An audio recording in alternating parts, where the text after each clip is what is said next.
सभी को नमस्कार। मैं कविता दुआ करनाल से पॉलिटिकल साइंस लेक्चरर स्वागत करती हूँ आपका 10th ज्योग्राफी की क्लास में। आज हम लेसन खनिज और संसाधन का भाग 2 बनाने जा रहे हैं। इसमें हम देखेंगे कि भारत के किस राज्य से कौन सा खनिज पाया जाता है और किस राज्य का कितना प्रतिशत भाग है खनिज के उत्पादन में। तो चलिए शुरू करते हैं हम अपना टॉपिक। बहुत ही इंटरेस्टिंग टॉपिक है ये। चलिए, पिछले भाग में हमने लोहा देखा था कि भारत में कहाँ कहाँ पाया जाता है, कितनी मात्रा में, भारत के विभिन्न राज्यों में कितना पाया जाता है। अब हम बात कर रहे हैं मैग्नीज़ की। देखिए, मैग्नीज़ जो है इसका अधिकांश उपयोग लोहा और इस्पात उद्योग में ही होता है।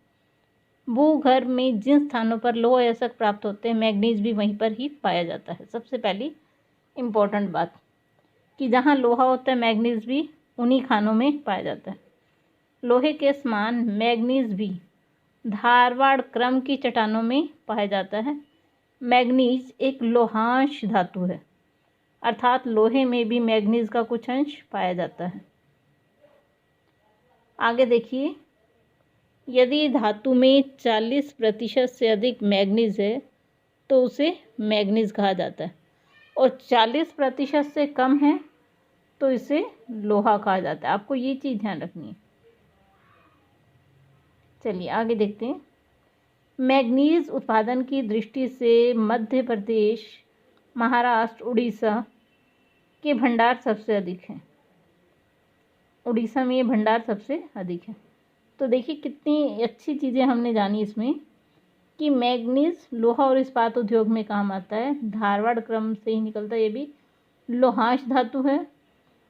अगर 40% से अधिक मैग्नीज पाया जाता है तो उसे मैग्नीज कहा जाता है धातु में, और 40 से कम होता है तो लोहा कहा जाता है। और जो मेन राज्य हैं इसके उड़ीसा, कर्नाटक, मध्य प्रदेश। ठीक है जी, आगे चलें इससे। चलिए अब हम देखते हैं कि किस राज्य का मैग्नीज उत्पादन में कितना अंश है। देखिए, मध्य प्रदेश में 27%, महाराष्ट्र में 25%, उड़ीसा में 25%, कर्नाटक 11%, आंध्र प्रदेश 10% और अन्य राज्यों से 2% मैग्नीज का निकाला जाता है या प्राप्त होता है, कह सकते हैं।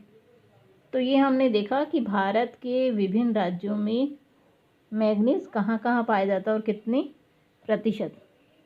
चलिए आगे देखते हैं इससे। अब हम बॉक्साइट। देखिए, बॉक्साइट भी एक खनिज है, ये भी खदानों से ही पाया जाता है। चलिए देखते हैं इसे। बॉक्साइट से ही एल्युमिनियम की प्राप्ति होती है, अर्थात बॉक्साइट एल्युमिनियम का ही ऑक्साइड है। बॉक्साइट के संचित भंडार और उत्पादन दोनों की दृष्टि से भारत का जो उड़ीसा है वो प्रथम स्थान पर है। तो देखिए, आपका मैप का एक काम इसमें से मिल गया आपको कि जो बॉक्साइट है उसके उत्पादन में उड़ीसा सर्वप्रथम है। अधिकांश धातुएं जैसे लोहा, मैग्नीज, तांबा, क्रोमियम, सोना, निकल, जस्ता आदि धारवाड़ क्रम की चट्टानों में पाया जाता है, किंतु बॉक्साइट इन चट्टानों में नहीं पाया जाता। ये लेटराइट चट्टानों में पाया जाता है। बॉक्साइट के उत्पादन की दृष्टि से भारत का जो शीर्ष राज्य है वो है उड़ीसा, गुजरात, झारखंड, और जबकि ये भारत के सबसे अग्रणी राज्य हैं। चलिए, बॉक्साइट के बाद हम देखते हैं कि किस राज्य का कितना योगदान है। देखिए, उड़ीसा 49%। तो देखिए सबसे ज़्यादा तो इसी का ही होगा। गुजरात 24%, झारखंड 9%, छत्तीसगढ़ 8%, महाराष्ट्र 8%, अन्य 2%। तो जो सबसे अधिक प्रतिशत हमें मिलता है वो है 49% उड़ीसा से।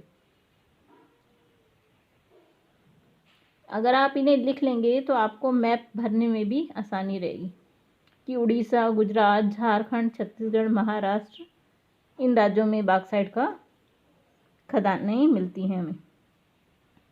चलिए आगे देखते हैं तांबा। देखिए, भारत में तांबे के जो भंडार हैं और जो उत्पादन है वो क्रांतिक रूप से न्यून है। जो तांबा है देखिए, वो बिजली के तार बनाने में, इलेक्ट्रॉनिक सामान बनाने में, रसायन बनाने में प्रयोग होता है। मध्य प्रदेश के बालाघाट की खदानों में देश का 52% तांबा उत्पन्न करती हैं। झारखंड का सिंहभूम जिला भी तांबे के मुख्य उत्पादक है। राजस्थान की खेतड़ी की खदानें भी तांबे के लिए प्रसिद्ध हैं। तो देखिए, अब तांबा 3 जगह है, मध्य प्रदेश, झारखंड और राजस्थान। और सबसे ज़्यादा कहाँ होता है? मध्य प्रदेश में। ये अब हम देख लेते हैं कि किस राज्य का कितना योगदान है। सॉरी, ये चूना पत्थर के लिए।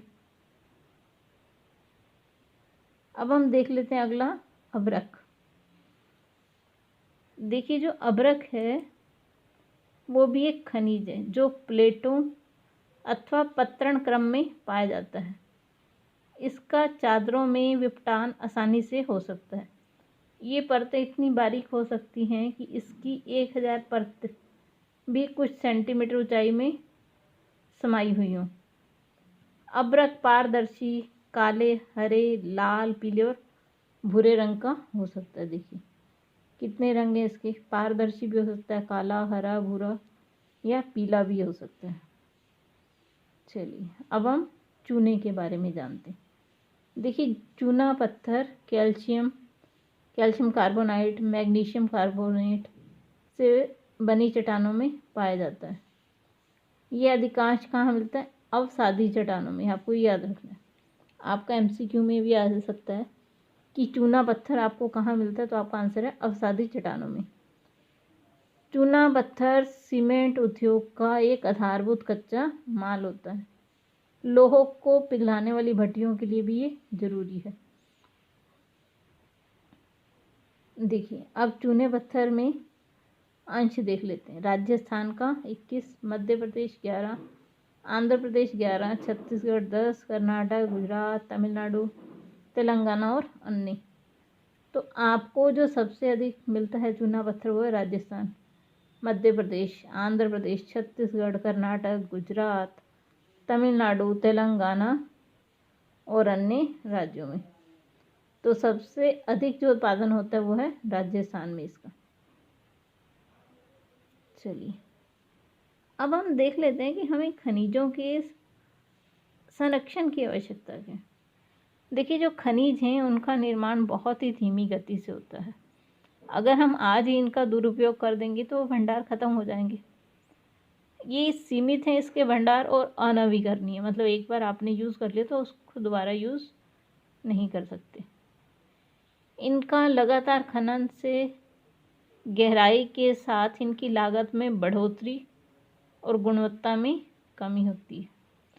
अगर हम गहरी खाने खोद कर भी इन्हें निकालें तो उसकी वहाँ गुणवत्ता कम हो जाती है और जो निकालने की कीमत है वो बढ़ जाएगी, क्योंकि खुदाई जो वो ज़्यादा हो रही है और जो क्वालिटी निकल रही है वो ज़्यादा अच्छी नहीं निकल रही, तो महंगी पड़ेगी चीज़ हमें। इसलिए हमें इनके संरक्षण की आवश्यकता है। अब हम जान लेते हैं ऊर्जा के बारे में।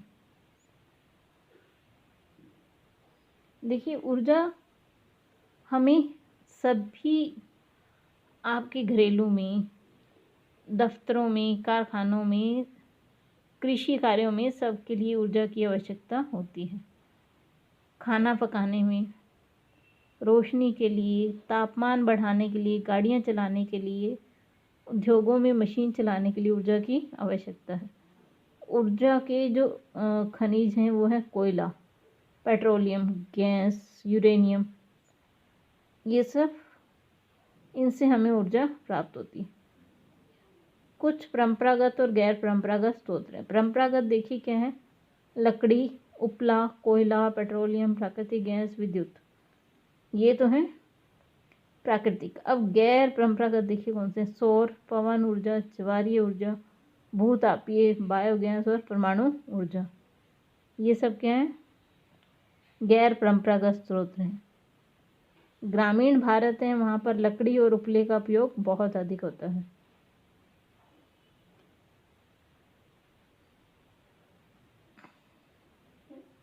चलिए, आज के लिए बस इतना ही। कल हम इन सब खनिजों के बारे में जानेंगे। अगर आपको वीडियो पसंद आए तो लाइक ज़रूर कीजिए और चैनल को सब्सक्राइब ज़रूर कीजिए। आप सभी का बहुत बहुत धन्यवाद।